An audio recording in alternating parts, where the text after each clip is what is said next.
Di sini teman, di sana teman, di mana-mana kita berteman. Tak ada musuh, tak ada lawan, semuanya saling menyayangi.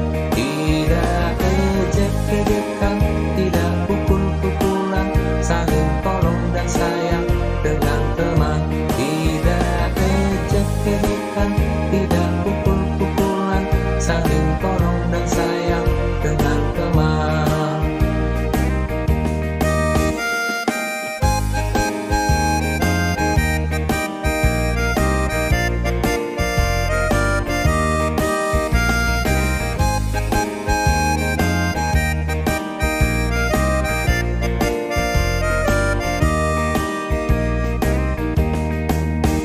Di sini teman, di sana teman, di mana-mana kita berteman. Tak ada musuh, tak ada lawan, semuanya saling menyayangi. Tidak ejek-ejekan, tidak pukul-pukulan, saling tolong dan sayang dengan teman. Tidak ejek-ejekan, tidak pukul-pukulan, saling tolong dan sayang dengan teman.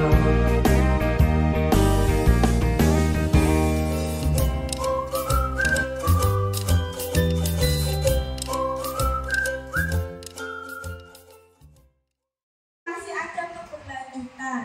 Alhamdulillah, berkat Bapak Ibu perjuangannya yang luar biasa, SD Negeri Nayu Barat 2 itu mendapatkan pos kinerja, Bapak Ibu. Pos kinerja sebesar 22,5 juta yang digunakan, ya tepuk tangan buat kita semua ya.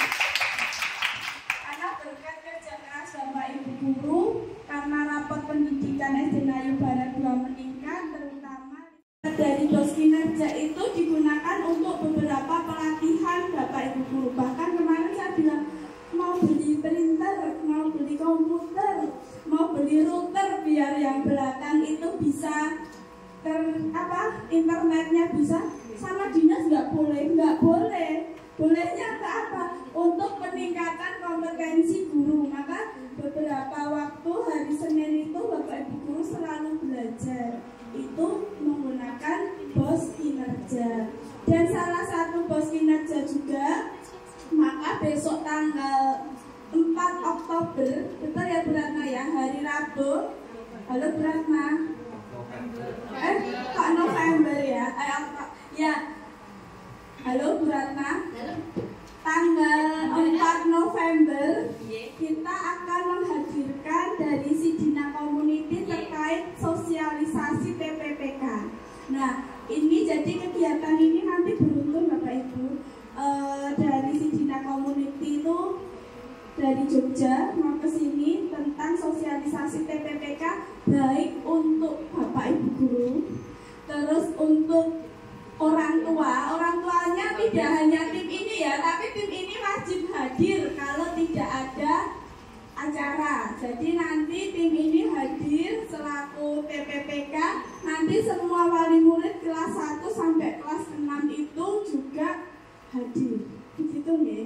Nah, setelah itu ada sosialisasi kepada anak-anak. Belum berhenti itu juga, nanti kita menghadirkan dikemas dalam bentuk dongeng. Kemudian insya Allah kita menghadirkan ya Kak Nasir itu dari Babinsa, kita kerjasama dengan Kelurahan Bu Arik. Alhamdulillah kita bertemu itu, Bu, kita kalau diundang ke Nayu Barat 2 siap membantu. Maka dengan adanya ini yang dasar hukum dari Kemdikbud ini, jadi bukan kok aneh-aneh, bukan ya Bapak Ibu, karena ini dari Kemdikbud meminta sekolah itu ada tim pencegahan dan penanganan kekerasan. Bahkan kemarin saya diingatkan Pak Rangga, Bu Wahyu, SD kita itu belum ngupload tim TPPK loh Bu. Apa ya? Iya. Nah, itu tuh bisa dipantau oleh seluruh Indonesia. Jadi sekolah sudah buat tim atau belum itu terpantau di Dapodik. Maka Bapak Ibu kita sini. Paham nggih? Nah, untuk kelanjutannya, pertanyaannya mungkin di pertemuan akan datang kita akan bahas lagi ngapain saja sih tugasnya, begitu. Mungkin dari saya cukup. Bila ada salah mohon maaf. Bila hitam wajaya. Wassalamualaikum warahmatullahi wabarakatuh. Assalamualaikum warahmatullahi wabarakatuh. Selamat siang. Yang kami hormati Ibu Wandi Ratnawati, Kepala SD Negeri pada Kota Surakarta. Yang kami hormati Bapak Mustafa selaku Ketua Komite SD Negeri pada Kota Surakarta. Yang berbahagia Bapak Ibu guru beserta orang tua perwakilan dari kelas 1 sampai kelas 6 yang siang hari ini alhamdulillah dipertemukan oleh Allah Subhanahu wa taala, Tuhan Yang Maha Esa, dalam keadaan sehat walafiat. Amin. Bapak Ibu guru beserta orang tua yang hadir di kesempatan siang hari ini, saya akan menyampaikan terkait dengan pencegahan dan penanganan kekerasan di sekolah melalui budaya positif di SD Negeri Nayu Barat 2 Kota Surakarta. Sesuai dengan apa yang disampaikan oleh Ibu Wandi Ratnawati bahwa di SD Negeri Nayu Barat 2 Kota Surakarta ini nantinya kita akan membentuk yang namanya tim pencegahan dan penanganan kekerasan di SD Negeri Nayu Barat 2. Nah, ini juga sesuai atau tercantum di dalam Permendikbud nomor 46 tahun 2023. Jadi mau tidak mau, suka tidak suka, kita wajib untuk membentuk tim tersebut. Nah, terkait dengan mekanisme bagaimana tim ini nanti dibentuk, kemudian tupoksinya atau tugas pokoknya nanti akan lebih lanjut disampaikan oleh Ibu Alif. Kemudian perlu kita sadari bahwa di setiap televisi, kemudian media cetak maupun media elektronik lainnya, kita sering mendengar berbagai macam bentuk-bentuk tindakan-tindakan yang melibatkan peserta didik kita. Contohnya misalkan terakhir ada anak SD yang dipukul oleh temannya, kemudian sampai berdarah dan sampai ke rumah sakit. Kemudian ada juga dari oknum siswa yang istilahnya berbuat yang tidak baik kepada gurunya. Itu ada di mana di daerah Sumatera sana, kemudian di Nusa Tenggara Barat, bahwasanya di Nusa Tenggara Barat itu ada seorang guru agama Islam kemudian mengingatkan peserta didiknya untuk sholat, kemudian peserta didiknya ini tidak terima, kemudian akhirnya mengadu ke orang tua dan orang tua dituntut di pengadilan dengan tuntutan 50 juta rupiah. Nah, ini merupakan salah satu kasus-kasus yang sering kita temui. Kemudian di dalam Permendikbud nomor 46 tahun 2023 ini dijelaskan bahwa berbagai macam bentuk-bentuk kekerasan itu dimulai dari kekerasan secara fisik, kemudian yang kedua kekerasan secara psikis, kemudian perundungan, kekerasan seksual, diskriminasi, dan intoleransi. Sekilas kita akan bahas satu persatu. Yang pertama adalah kekerasan fisik. Berarti kalau kita berbicara terkait dengan kekerasan fisik, berarti kaitannya dengan kekerasan yang dilakukan oleh pelaku kepada korban melalui kontak fisik. Contoh-contoh dari kekerasan fisik ini contohnya adalah tawuran, kemudian perkelahian, kemudian penganiayaan, kemudian perkelahian, kemudian eksploitasi ekonomi secara paksa, pembunuhan maupun perbuatan lain. Kemudian yang kedua adalah kekerasan secara psikis. Nah, kekerasan secara psikis ini adalah kekerasan yang berupa non-fisik, yang bertujuan merendahkan, menghina, menakuti, atau membuat perasaan tidak nyaman. Contoh-contohnya misalkan ada yang namanya pengucilan, kemudian penolakan, pengabaian, penghinaan, penyebaran rumor, panggilan yang menjelekkan, panggilan yang tidak sesuai dengan namanya. Nah, mungkin kita ketika sekolah dulu kadang-kadang kita diejek oleh teman sekolah kita dengan panggilan atau sebutan misalkan nama orang tuanya, kemudian nama-nama lain yang tidak sesuai dengan nama kita. Nah, itu merupakan contoh dari kekerasan secara psikis. Kemudian ada yang namanya teror, kemudian intimidasi, kemudian perbuatan memperlakukan di depan umum, pemerasan maupun hal yang sejenisnya. Kemudian yang ketiga adalah perundungan. Nah, perundungan ini juga hampir sama dengan kekerasan secara psikis. Misalkan tadi pengucilan, pembinaan, intimidasi, teror, dan lain sebagainya. Dan yang keempat adalah kekerasan secara seksual. Nah, kekerasan seksual contohnya misalkan ada oknum guru yang melakukan tindakan-tindakan yang kurang baik kepada murid-muridnya dengan misalkan dengan menyentuh. Kadang-kadang kalau misalkan ada seorang guru laki-laki kemudian memegang pundak siswa perempuan. Nah, kalau sekarang itu kadang-kadang itu ya itu tadi dikhawatirkan menimbulkan atau memicu terjadinya kekerasan secara seksual. Nah, seperti itu. Kemudian yang terakhir adalah diskriminasi ataupun intoleransi. Nah, ini contoh-contohnya seperti larangan menggunakan seragam atau pakaian kerja bagi peserta didik, ini khususnya ada di lingkungan SMK. Kemudian larangan mengikuti mata pelajaran agama yang diajarkan oleh pendidik sesuai dengan agamanya, larangan untuk mengamalkan ajaran agama tertentu. Nah, ini merupakan contoh-contoh dari diskriminasi maupun intoleransi.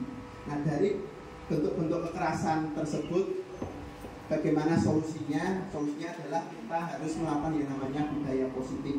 Apa itu budaya positif? Budaya positif adalah nilai-nilai ataupun keyakinan-keyakinan dan kebiasaan di sekolah yang berpihak pada murid, agar murid dapat berkembang menjadi pribadi yang kritis, penuh hormat, dan bertanggung jawab. Ada 4 hal yang harus kita pegang. Yang pertama adalah kita harus bertindak secara positif, kemudian berpikir secara positif, berhati secara positif, dan bersikap secara positif. Nah, tentu saja ini nanti bisa kita tularkan atau bisa kita berikan kepada anak didik kita. Kemudian selanjutnya adalah keyakinan kelas. Untuk mewujudkan yang namanya budaya positif, maka setiap awal pembelajaran di SD Negeri Melayu Barat 2 Kota Surakarta ini, setiap kelas dari kelas 1 sampai kelas 6, Bapak Ibu guru mengarahkan untuk membuat semacam keyakinan kelas. Bedanya keyakinan kelas dengan peraturan kelas itu nanti juga berbeda. Nah, ini contoh misalkan di dalam peraturan kelas ini biasanya ini menggunakan kata-kata dilarang melakukan kekerasan, dilarang menggunakan narkoba, dilarang mengganggu orang lain, selalu kembalikan buku pada tempatnya. Namun di dalam keyakinan kelas ini kata ataupun diksi kalimat yang digunakan ini sifatnya positif. Contohnya apa? Contohnya siswa harus bertanggung jawab. Bertanggung jawab apa? Oh, misalkan bertanggung jawab ketika meminjam buku di perpustakaan kemudian mengembalikan pada waktunya, ketika meminjam buku di mana misalkan di pojok baca harus mengembalikan kembali yang rapi dan lain sebagainya. Kemudian menghormati orang lain, kemudian keselamatan dan keamanan, ini merupakan contoh dari keyakinan kelas. Nanti panjenengan bisa melihat contoh-contoh keyakinan kelas yang ada di kelas masing-masing, di kelas 2, di kelas 1, bahkan di kelas 6. Ini setiap kelas sudah membuat yang namanya keyakinan kelas. Kemudian selanjutnya, apakah makna dari disiplin itu?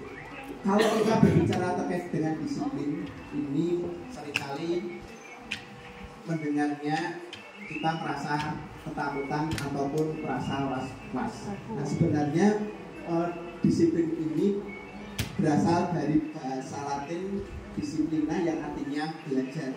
Kemudian disiplin diri membuat orang menggali potensinya menuju sebuah tujuan apa yang dia hargai. Namun dalam budaya kita, makna kata disiplin telah berubah menjadi sesuatu yang dilakukan seseorang pada orang lain untuk mendapatkan kepatuhan. Kecenderungan umum adalah menghubungkan kata disiplin dengan ketidaknyamanan, bukan dengan apa yang kita hargai atau pencapaian suatu tujuan. Nah, itu terkait dengan disiplin.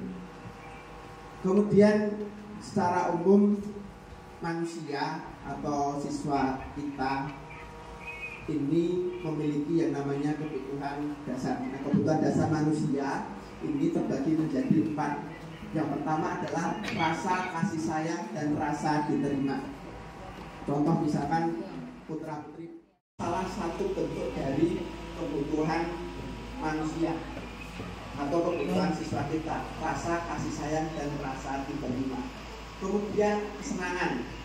Yang namanya seorang siswa pasti butuh kesenangan. Contoh misalkan panjenengan mungkin di hari Sabtu atau di hari Minggu itu diajak oleh putra putri panjenengan, Bu, ayo Bu, piknik, Bu, ayo Bu, pergi ke suatu tempat, misalkan ke Sriwedari atau mungkin ke alun-alun. Nah, itu merupakan salah satu bentuk kebutuhan siswa di dalam kehidupan, yaitu ingin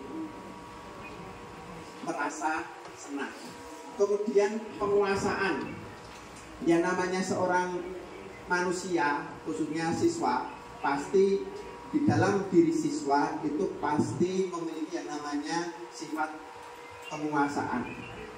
Penguasaan di sini dalam arti penguasaan yang sifatnya positif. Makanya ketika pagi hari sebelum pelajaran dimulai, kalau di kelas 3 itu saya ajarkan harus baris berbaris terlebih dahulu. Nah, ini merupakan salah satu penguasaan apa? Penguasaan siswa dalam mengkondisikan teman-temannya. Siapa yang memimpin baris, kemudian bagaimana siswa tersebut patuh pada apa yang disampaikan oleh pemimpin barisan, itu merupakan satu penguasaan. Kemudian selanjutnya adalah kebebasan. Yang namanya seorang siswa itu juga butuh tanda kutip kebebasan. Kebebasan di sini dalam arti apa? Dalam arti contoh misalkan kalau siswa misalkan belajar dari jam 7 sampai katakanlah jam 2 siang. Nah, setelah itu tentu saja siswa juga butuh apa? Juga butuh kebebasan. Dengan cara apa? Oh, mungkin ketika selesai sekolah si siswa tersebut ingin apa? Menyalurkan hobi atau menyalurkan bakatnya dengan apa? Dengan bermain dengan teman-temannya untuk sepak bola atau mungkin bermain yang lain. Itu contoh dari kebebasan dalam tanda kutip, kebebasan yang sifatnya positif. Kemudian terakhir adalah segitiga restitusi. Nah, Bapak Ibu guru dan tim TPPA. Nah, ini nanti ketika menangani siswa yang tanda kutip bermasalah, tentu saja harus melakukan yang namanya segitiga restitusi. Apa itu segitiga restitusi? Yaitu suatu proses menciptakan kondisi bagi murid untuk memperbaiki kesalahan mereka sehingga mereka bisa kembali pada kelompok mereka dengan karakter yang lebih kuat. Restitusi juga merupakan proses kolaboratif. Nah, proses kolaboratif yang mengajarkan murid untuk mencari solusi untuk masalah mereka dan membantu murid berpikir tentang orang seperti apa yang mereka ingin menjadi tujuan mulia dan bagaimana mereka harus memperlakukan orang lain. Jadi Bapak Ibu guru, alhamdulillah di SD Negeri Nayu Barat 2 ini sudah menerapkan yang namanya segitiga restitusi. Nah, nanti bagaimana ini nanti juga harus bisa mengimplementasikan atau mengaplikasikan yang namanya segitiga restitusi. Nah, ada 3 langkah dalam segitiga restitusi. Yang pertama adalah menstabilkan identitas, kemudian validasi tindakan yang salah, dan menanyakan keyakinan. Jadi Bapak Ibu nanti bisa di rumah atau nanti kalau kita sudah membentuk tim, kita akan praktek bersama terkait dengan bagaimana cara menangani anak-anak yang bermasalah. Yang pertama itu dimulai dari menstabilkan identitas. Kalau ada siswa atau murid yang salah, kita tidak serta-merta langsung marah-marah. Kamu itu salah, kamu itu sudah misalkan, kamu itu sudah berbohong kepada ibu, kamu sudah melakukan tindakan-tindakan yang sudah mencemarkan nama baik ibu. Nah, itu bukan seperti itu solusinya. Terlebih dahulu kita harus istilahnya apa ya, menstabilkan identitas. Kita harus tahu dulu atau mengalami dahulu bagaimana kondisi si anak, bagaimana anak hari ini, bagaimana perasaanmu hari ini. Nah, itulah yang dinamakan sebagai kestabilan identitas. Baru nanti kita yang kedua melakukan validasi tindakan yang salah. Oh tadi kamu melakukan kesalahan seperti apa? Nah, bagaimana solusinya? Nah, itu nanti terkait dengan validasi tindakan yang salah. Dan yang ketiga adalah menanyakan keyakinan. Dulu di kelas atau dulu di rumah kita sudah sepakat, kalau misalkan ada anak yang melakukan tindakan berbohong. Nah, dulu katanya kalau kita berbohong itu akan mendapatkan dosa. Itu yang pertama. Kalau berbohong nanti ibu tidak akan memberi uang jajan. Itu merupakan satu bentuk menanyakan keyakinan. Itu Bapak Ibu terkait dengan bagaimana kita membudayakan budaya positif sebagai salah satu langkah untuk pencegahan terkait dengan kekerasan yang ada di lingkungan sekolah dan di lingkungan rumah. Terima kasih. Mungkin kalau ada pertanyaan bisa disampaikan. Saya buka satu pertanyaan. Satu pertanyaan dulu karena mengingat waktu yang terbatas. Monggo Bapak Ibu kalau misalkan ada yang ingin ditanyakan terkait dengan penerapan budaya positif dalam rangka pencegahan tindakan kekerasan yang ada di lingkungan sekolah.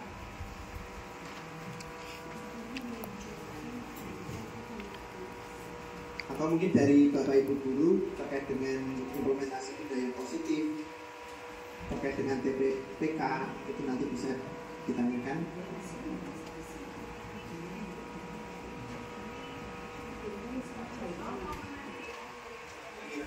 Silakan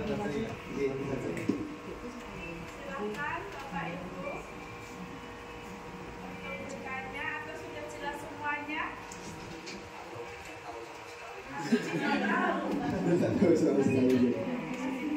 Masih bingung ya. Ya nanti terkait dengan budaya positif kemudian TPPK itu seperti apa nanti ya Bu Alit yang melanjutkan. Intinya begini Bu, jangan sampai di lingkungan sekolah kita di SD Negeri Nayu Barat ini terjadi yang namanya tindakan kekerasan.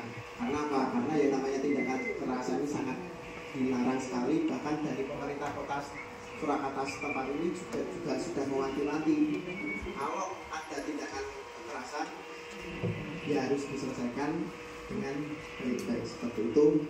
Jika tidak ada pertanyaan ataupun masukan dari Bapak Ibu guru, saya akhiri dengan waktu yang terbatas. Terima kasih. Semoga bermanfaat. Wassalamualaikum warahmatullahi wabarakatuh. Waalaikumsalam.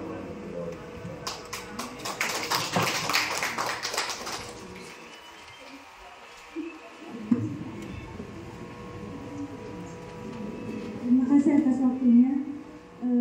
Kembali. Assalamualaikum warahmatullahi wabarakatuh.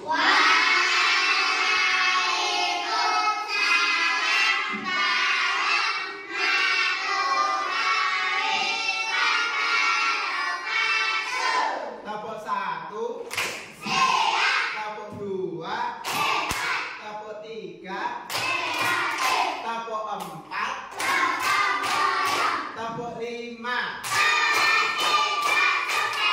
Oke, anak-anak, terima kasih. Hari ini Pak Guru, Pak Rangga akan menyampaikan informasi terkait. Ada yang bisa membantu membacakan judulnya? Oke, coba Mas Tegar. Pencegahan dan penanggulangan kekerasan di sekolah melalui budaya positif bagi siswa kelas 3 di SD Negeri Nayu Barat 2 oleh Diana. Nah, ya, hari ini kita akan belajar bersama-sama, kita akan memperoleh informasi bersama terkait dengan pencegahan dan penanganan kekerasan di sekolah, khususnya melalui budaya positif bagi siswa kelas 3 di SD Negeri Nayu Barat 2 Kota Surakarta. Mengapa kok kita perlu melakukan seperti ini? Perhatikan bahwa kalian tahu yang namanya kekerasan? Tahu. Coba ada yang tahu contoh-contoh dari tindakan kekerasan itu seperti apa? Coba Mas Asraf. Tidak boleh mengejar atau memukul atau menendang. Itu kan larangannya. Jadi kalau misalkan ada teman kalian yang mengejek, kemudian menendang, bahkan memukul, itu merupakan salah satu bentuk kekerasan. Nah, kekerasan di sini itu sangat dilarang sekali, khususnya di SD Negeri Nayubarat 2, apalagi di kelas 3. Kalau ada temanmu yang melakukan tindakan-tindakan tersebut, apa yang mesti kita lakukan? Nanti kita akan bahas bersama-sama. Nah, selanjutnya ini terkait dengan bentuk-bentuk kekerasan. Ada bentuk kekerasan secara fisik. Nah, contoh dari kekerasan fisik adalah kekerasan yang dilakukan oleh para pelaku kepada korban dengan kontak fisik. Contohnya apa? Contohnya melakukan penganiayaan, perkelahian. Ada yang sering berkelahi di sini. Nah, kemudian tawuran. Nah, di kota-kota besar misalkan di Jakarta itu kita sering melihat contoh-contoh tawuran, misalkan tawuran antara tawuran pakai celurit, pakai pedang, pakai parang. Nah, itu merupakan contoh dari kekerasan fisik. Kenapa kok kekerasan fisik? Karena kalau misalkan ada anak sekolah yang melukai korbannya atau orang yang dilukai, kemudian dia itu sakit dan masuk rumah sakit, nah itu termasuk salah satu bentuk ataupun meninggal, itu merupakan salah satu contoh bentuk kekerasan secara fisik. Kemudian selanjutnya adalah kekerasan secara psikis, yaitu kekerasan yang dilakukan dengan apa? Dengan tindakan-tindakan seperti apa? Seperti pengucilan, penolakan, kemudian pengabaian, penghinaan. Nah, seringkali ada yang memanggil namanya bukan nama sebenarnya, ada yang memanggil nama orang tuanya, ada yang memanggil apa lagi? Nah, itu merupakan contoh dari kekerasan secara psikis. Karena apa? Karena akibat ataupun dampak yang ditimbulkan si anak tersebut nanti akan apa? Nanti akan merasa dikucilkan, dijauhi teman-temannya, kemudian istilahnya tidak dihiraukan oleh teman-temannya. Dia merasa apa? Merasa murung. Coba kalau kalian bisa membayangkan nggak? Kalau misalkan kalian dipanggil nama bukan nama panggilan kalian, kira-kira kalian sakit hati atau tidak? Sakit hati. Kemudian kalian timbul marah atau tidak? Timbul marah. Itu dinamakan sebagai contoh dari kekerasan secara psikis. Kemudian adalah perundungan, penyebaran rumor, intimidasi, teror. Contohnya misalkan nanti langsung kalau kamu tidak memberi apa kepada saya, nanti ketika sekolah akan saya cegat di mana? Di mana jalan A atau jalan B. Nah, itu merupakan contoh dari contoh lain misalkan, kan tidak memberi jawaban ketika ulangan dan makan karena itu sampai situ. Nah, itu merupakan contoh dari tindakan-tindakan. Nah, salah satunya oleh tingkat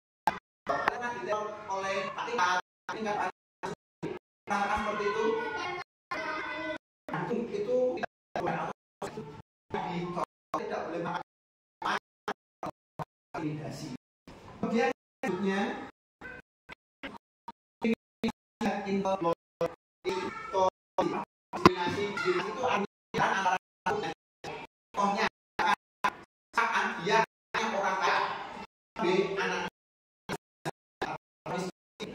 suaka di kelas saya sedangkan AB dan anak dari orang sekitar tidak saya oleh dirinya. Ini dari tindakan diskriminasi dan intoleransi.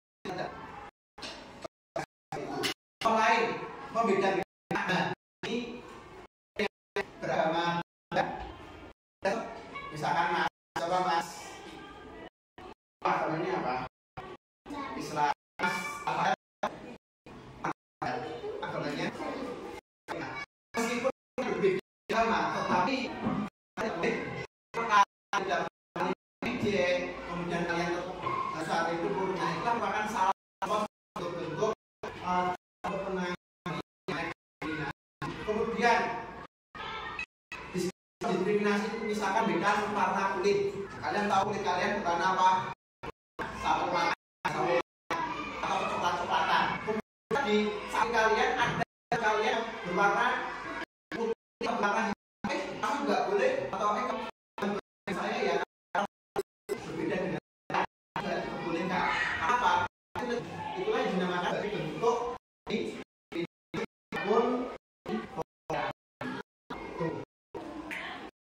bagaimana cara kita menangani kekerasan yang ada di sekolah? Kita harus menerapkan yang namanya ini budaya positif. Budaya positif adalah nilai, keyakinan dan sekolah berpihak dapat berkembang menjadi pribadi kritis, kemudian penuh hormat dan tanggung jawab. Banyak sekali contoh-contoh yang ada baik dari sekolah, dari gerbang biasanya apa? Keselamatan dengan menggunakan 3 bahasa bisa, bahasa Inggris, bahasa Jawa digunakan atau sebagai apa? Bisa berkomunikasi Bapak Ibu, bisa berkomunikasi tentang apa? Agar komunikasi kalian berjalan baik, saling. Kemudian yang kedua, bisa memberikan contoh lain misalkan tiap hari penggunaan hari ini menggunakan seragam batik.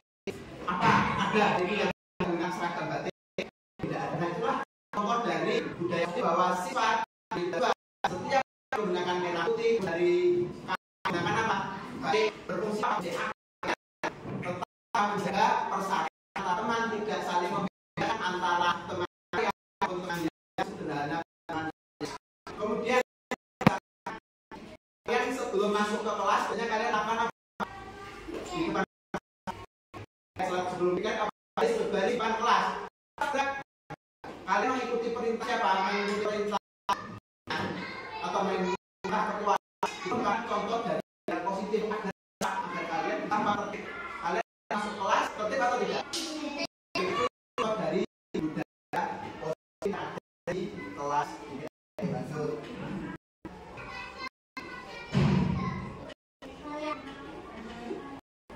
Oke, sekarang kalian atau sama-sama mengatakan aku berpikir positif, aku berpikir positif, berhati positif, aku bersih. Oke, siap? Sama-sama 1, 2, 3.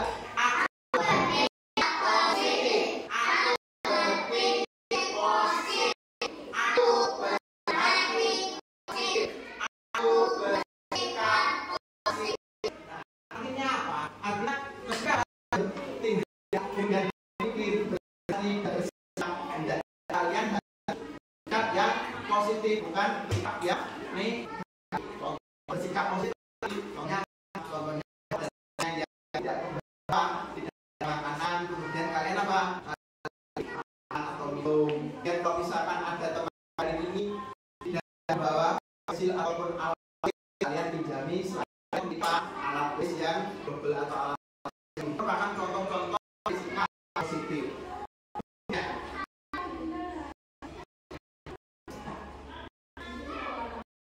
Terkait dengan peraturan terkait dengan kelas. Di sekolah ini akan ada yang namanya peraturan kelas. Ada bagaimana? Coba mencoba. Itu merupakan peraturan kelas. Yang coba dibaca nomor 3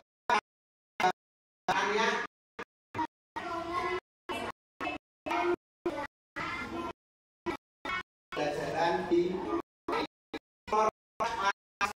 bisa satu dilarang apa? Melakukan rasa nomor coba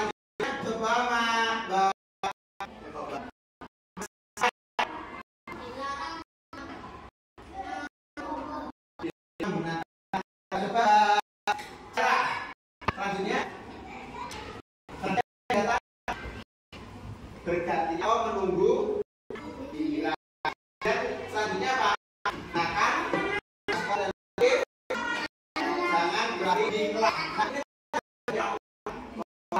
dilarang di darah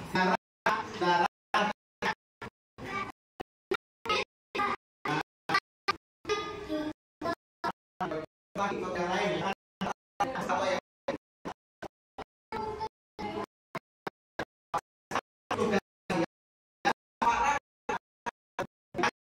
ini ya, silakan tulis satu tertib yang bisa dilarang di dalam dilarang menuliskan apa menurut kalian menurut pendapat ditulis namanya dulu yang besar-besar aja. Kita bagikan harus dapat dulu ya. Sekarang ditulis sama kalian dulu.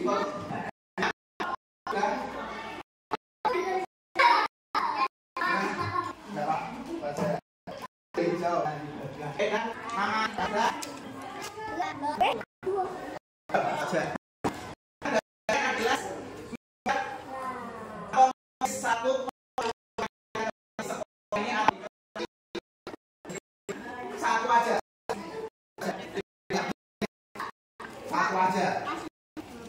Nama dan nomor D. Satu tanda yang kalian ketahui di ini. Misalkan bila tadi Pak Nada bila ini apa tadi?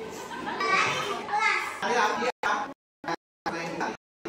Istirahat dari perangan atau perangan lagi. Sekarang apa?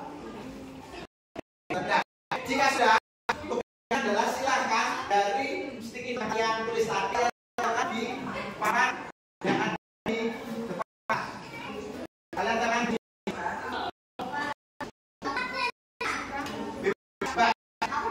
dan bisa di depan di sini.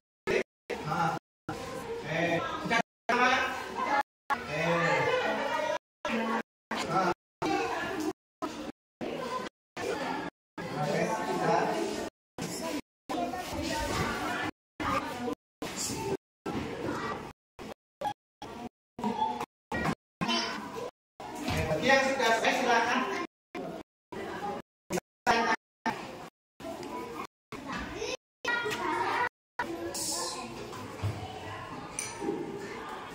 Yang lain silakan ditambahkan ya benar.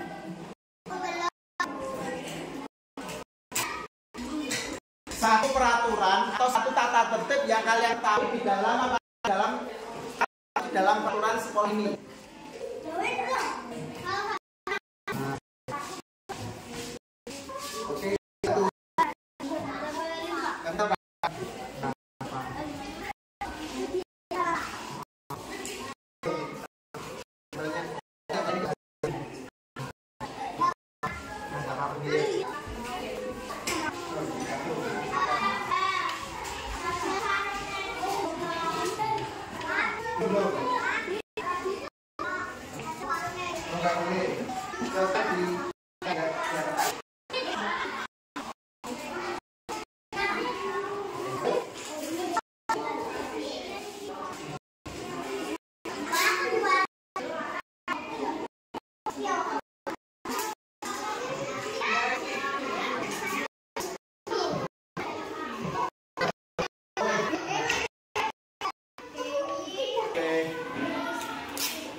Biasanya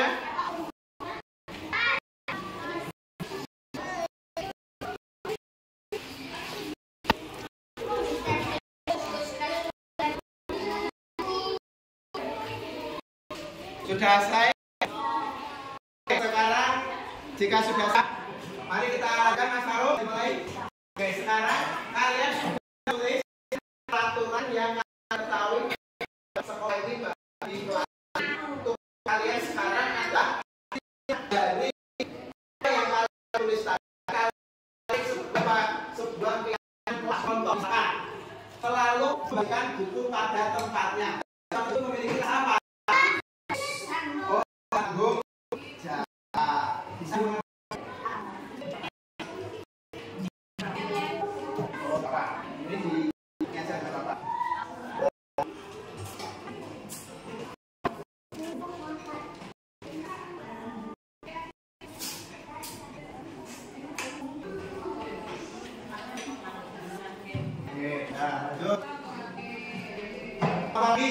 dilarang mengganggu orang lain. Berarti kita harus memiliki sifat apa?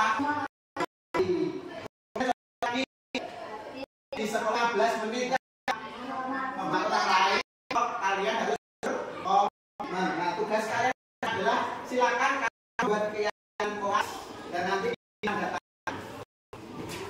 Enggak akan kertas besar.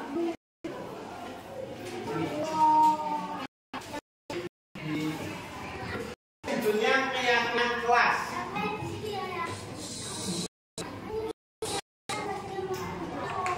Ya kalau Mas ditulis judulnya keyakinan kelas. Kayak figure yang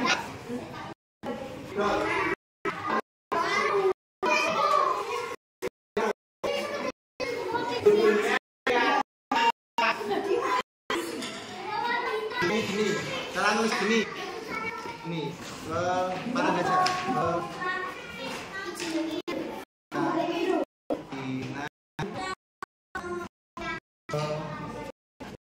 berapa? Nanti satu.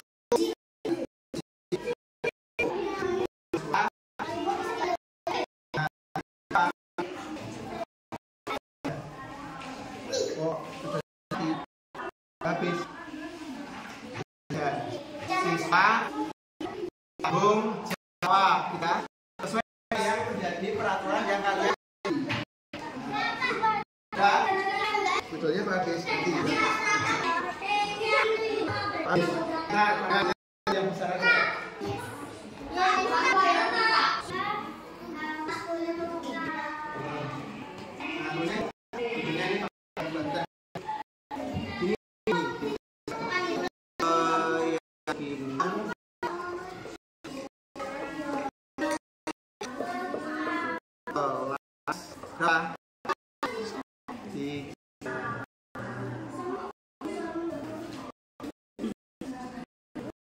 satu, empat. Baca.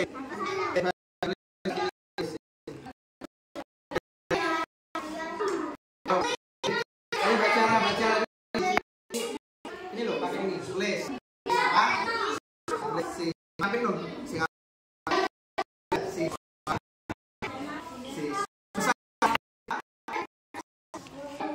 Sama tadi tadi sama dilarang berarti siswa harus menghormati itu ya. Kemudian siswa harus bertanggung jawab. Dan yang kedua tadi tidak boleh berarti menghormati orang lain. Nah, berarti harus apa? Harus menghormati dan menghargai. Tulis ya, menghormati dan oke. Yang empat, apalagi yang ada sejarah tulis apa tadi?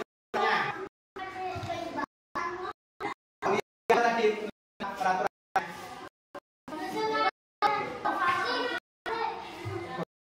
Apa tadi? Tadi pertama tulisannya.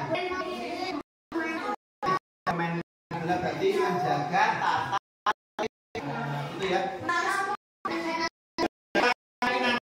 Nilai apa yang kalian kalian laksanakan. Contoh lagi yang dua, tulis.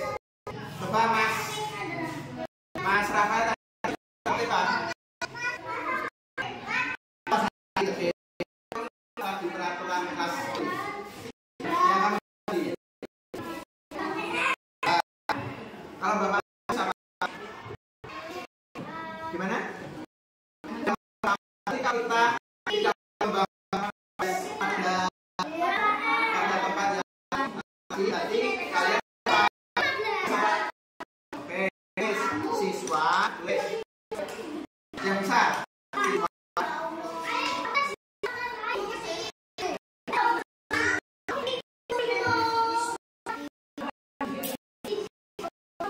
menjaga kebersihan. Jika sudah perhatikan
Nama saya Aulia, siswa kelas 3 SD Negeri Nayu Barat 2. Setelah saya mengikuti sosialisasi pencegahan kekerasan melalui budaya positif, maka saya bisa membuat keyakinan gelar dan saya hidup rukun dengan teman-teman. Terima kasih. Assalamualaikum warahmatullahi wabarakatuh. Perkenalkan, saya Edwin Kurniati, guru kelas 5 SD Negeri Nayu Barat 2, Surakarta. Paparan yang telah disampaikan oleh Bapak Bian Rangga Javanika Rubianto mengenai pencegahan dan penanganan kekerasan di sekolah melalui budaya positif di lingkungan SD Negeri Nayu Barat 2, Surakarta yang dihubungkan dengan Permendikbudristek nomor 46 tahun 2023 mengenai kekerasan fisik dan kekerasan non-fisik, memberikan pemahaman bagi kami peserta didik, orang tua maupun kami pendidik untuk lebih membudayakan budaya positif di lingkungan sekolah kami, dan seandainya ada tindakan ataupun perilaku yang kurang baik ataupun yang menyimpang dari kesepakatan yang sudah kami berikan dengan peserta didik, maka akan dilakukan dengan budaya segitiga restitusi, yakni menstabilkan identitas, validasi tindakan yang salah, kemudian menanyakan keyakinan. Oleh sebab itu, maka kami SD Negeri Nayu Barat 2 Surakarta bersepakat untuk membentuk TPPK, Tim Pencegahan dan Penanganan Kekerasan di Lingkungan SD Negeri Nayu Barat 2 Surakarta, yakni kolaborasi antara kepala sekolah, guru, maupun orang tua murid. Demikian paparan dari Bapak Bian Rangga Javanika Rubianto. Keren, sukses, maju terus.